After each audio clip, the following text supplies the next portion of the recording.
Hello and welcome to another invigorating episode of Furries in the Media. I'm your host Abergwine, and today I realized that G4's Attack of the Show did a What the Fuck segment on furries. So without further ado, let's check it out. Here on Attack of the Show, we love dressing up in fursuits. From downy whale costumes to fuzzy tigers and panties, if it's nice and fluffy, we're wearing it.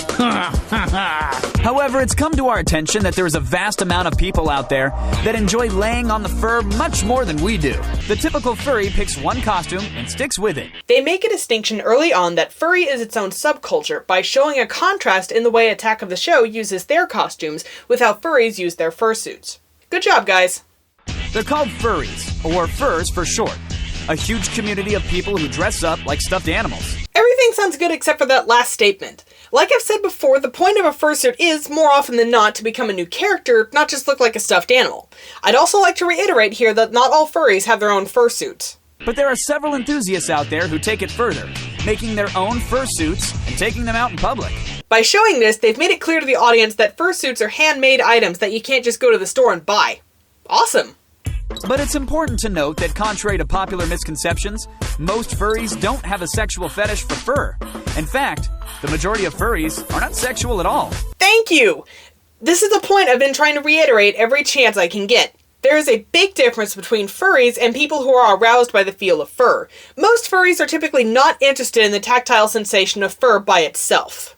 Dressing up in a furry animal costume is simply their form of expression, which takes them back to their childhood and makes them feel innocent again. Yes, a lot of furries do feel that being a part of the furry fandom provides a way to relate back to a more innocent time of their life, or it can even offer a temporary escape from reality. Those who do partake in sexual acts while wearing a fursuit have what's known as the transformation fetish. Aw, they were doing so good too. I can't understand why they'd stand by this statement. This would be akin to saying all motorcycle enthusiasts would be into BDSM if they were into the sexual side of it at all. This usually leads to some light groping and fondling of each other's costumes, known in the furry world as yiffing. Yiffing is a term that usually refers to sexual activity, not light groping. Also, groping someone's fursuit or any sort of cosplayer is a really good way to get yourself thrown out of a convention. Just don't do it, guys. For these people, wearing the suit helps them overcome barriers of shyness and connects them with their animalistic side. Yes. In addition, most furries who have their own fursuit feel that they are able to get away with acting sillier than they normally act in public. It's a good way for them to let their hair down in public without being branded as that weird person. On the internet, the furry fandom is rampant, with hundreds of websites, forums, chat rooms, and YouTube channels, all dedicated strictly to the furry lifestyle. Like YouTube user Monoyasha, who documents her process of building a werewolf furry from start to finish. Well, hey, they did their homework and found a prominent member of the furry community to spotlight. Cool! I'd also like to take a moment here to give a shout out to Monoyasha. I know she doesn't take fursuit commissions anymore, but she still manufactures her own line of fursuit making materials, and she also posts a lot of tutorial videos on how to make your own fursuit.